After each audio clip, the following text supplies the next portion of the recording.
All right, let's talk creative funding from this front. Erick Harper's with us. Boxing needs the building, right? Canelo and Crawford and Turkey Al-Sheikh and Dana White, who, by the way, is a local. What's that whole process like? Because that's not an easy decision. And obviously, I would assume Dan Mullen's like, what? We got to change the game. We're going to play on a Thursday that week. What was that whole process like? First and foremost, you got to start with the NCAA because you got to get a waiver. In this particular situation, we did not have the blanket by playing at Hawaii. We're playing Hawaii in Las Vegas this year, so we don't get that opportunity to start in 0 week. Had we been playing Hawaii in Hawaii this year, we would have had the opportunity to play in 0 week without going to a waiver. But I had to present that waiver request on 2 separate occasions in a very short period of time. And I thank my team for helping get through the process and reaching out to others and doing some lobbying by all means. But also, it was a no-brainer, Steve, because a no-brainer in the sense that we are part of this community. And to be a great community partner, we have to make decisions that probably on the surface may not look great initially. But when you think about the economic impact of that fight in this city as being a good partner, and those same people in that resort corridor, we're going to go ask for support from. So if we can do this for them, and then at the same time still have a successful football season, then it's great. So first game is now August 23rd, week 0. It was going to be on September 13th. That Idaho State game moves back. I'm so glad you said that the way you said it because, listen, I'm not in the know, but I was trying to kind of give an educated guess on what was happening. And I saw fans saying, get $10 million, get $8 million. I don't know what you got, but I'm trying to explain to people cryptically, like, I don't think you understand all the relationships. So that was perfect mention of the strip corridor. There's also the LVCVA, which has monies that it can dole out. And I'll mention another guy. I don't know that I'm going and trying to bully Dana White because I think Dana's been a friend of the program. So there's got to be some massaging here and working together, right? Yeah, as you said earlier, this is a very small knit city. It's 2 million plus people, obviously.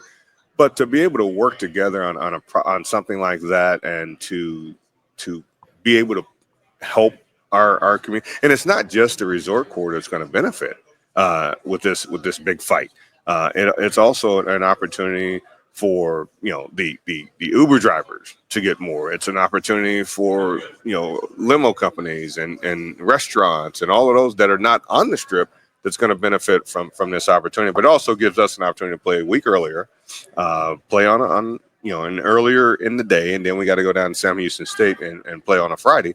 But it also crammed in our summer workouts for Coach Mullen. Yeah. But at the same time, we're going to be able to do something with giving Coach Mullen an earlier game and giving people the opportunity to see one of the best coaches in the history of college football start out at Allegiant Stadium. I'm mentioning all those people. I'm sorry to cut you off. Mentioning all those people who benefit from this. Those can also be future ticket buyers. Absolutely. Like UNLV 100%. Just helped the city. Erick Harper's with us, AD at UNLV. Okay. So I know I'm doing a lot on funding, but this is kind of the thing now in college football, as everyone's trying to spend up to a certain level, get to a certain level, and especially at the Group of 5 level. I've heard, and I guess you confirm this, I've heard that not only have you guys been really active in doing what you're supposed to do, but Dan Mullen's come in like running. He is right. If he needs to go out and do what he will go talk to people. He will freaking pitch the program, and hey, we can use your help. Yeah, absolutely. Dan has done everything and some to pitch the program, and not just football. It's other sports as well. He believes in community on campus as part of everybody, right? And he's done a great job of going out to whether it's Rotary Club, whether it's meeting with 3 donors here or 5 donors there. He's done a fantastic job.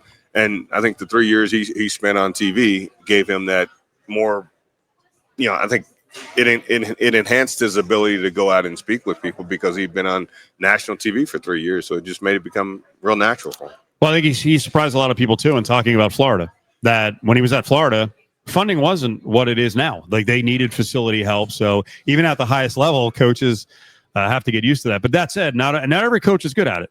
No, not every coach realizes, like, hey, I think a lot of coaches come in. I don't want to call out names, but I think there's been coaches in the past at UNLV who are like, hey, I'm just coaching.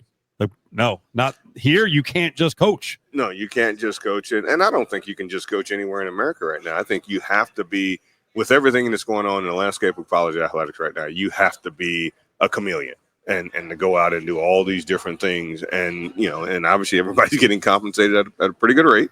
But you're as an athletic director, you're asking more of your coaches, you're asking more of your student athletes.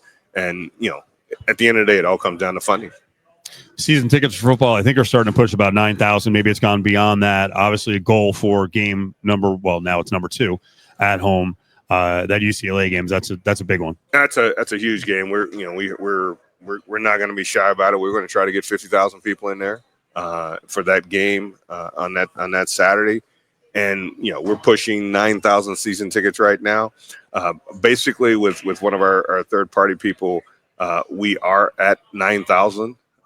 They take their tickets periodically throughout the summer. But then if we can get above 9,000, get close to 9,500, I think we'll be in really, really good shape. I mean, a year ago, we did about a little over $2 million in single game ticket sales. And hopefully we can do that same process this year in that same vein. If we can do that, then we help ourselves in a tremendous way funding. I got to mention Mullen on another front. I don't know if you know this, but I did a ride along with him. Hopefully there's some videos coming out at some point, and just watching him have to work the phone between the interviews, and I swear he started talking about game day ops, and I'm like, wait a second. I'm like, Coach Mullen's going to be involved in this. Like, he's got a lot of ideas for the stadium experience, which I think you guys are going to try to take to another level, right, on game days? Yeah, it's time. We have to take it to another level. We can't continue to do the same thing that we're doing, even though we've been very, very successful with it. But now if we want to be the show, we've got to do things differently. And Dan's got some great ideas. He's obviously been in a lot of different stadiums over the last 3 years, and where he could actually look at those particular things and think about ideas that when he got back on the field and coach again. And I think it's going to be an opportunity. And we're in a city that we can do things that a lot of other cities can't do because of the entertainment, the level of entertainment, and the expertise we have in this city. Let's not do a donut eating contest, because I did that last year and it was one of the worst experiences. It was fun, but man, I gained an appreciation for like Joey Chestnut. I'm like, I don't know how these people do this. Oh, that's amazing. I wouldn't even think about trying. I was eating wet donuts to just get down 5 in whatever it was, two or 3 minutes. Let's close on this. So tickets are available, UNLVtickets.com. Season tickets are available. Obviously, first game now is August 23rd against Idaho State. And then the big one, non-con, is against UCLA. And then an aggressive non-conference schedule, too, on the road with some good games with Miami, Ohio. And you mentioned Sam Houston State. When you're out there watching practice, and they're going to be out there here in just a couple of days because with the season moved up now, we're looking at July 23rd, 24th. What do you see on the field? Because I know what I see from, say, 7-8 years ago when I started doing the sidelines is there's a great culture, but my Lord, and you played high-level football, the size of the dudes now and the depth, too. It's not just, hey, there's an offensive line of legit-sized dudes. Now, like, everyone behind them on the O-line and the D-line are monsters. Yeah, it's a different level of athlete that we're able to. When you talk about the depth, we've had some really, really good players in the last couple of years, but now we've got really, really good players with a lot more depth involved. And I think these guys that are whether transferred in or whether just straight out of high school, some of these guys they're bigger, stronger, faster, but at the same time. A coaching staff that's going to get them to sync together and be a well-oiled machine, I think is an opportunity, because of Coach Mullen and his staff and Coach Gunther and those guys, Coach Del Alexander, and have those guys to be put into a place to be able to go recruit those types of athletes, and at the same time have the relationship throughout the country for those guys that want to transfer. And you got some really big guys. I see a lot of them walking around, and they're really, really good, genuine young men.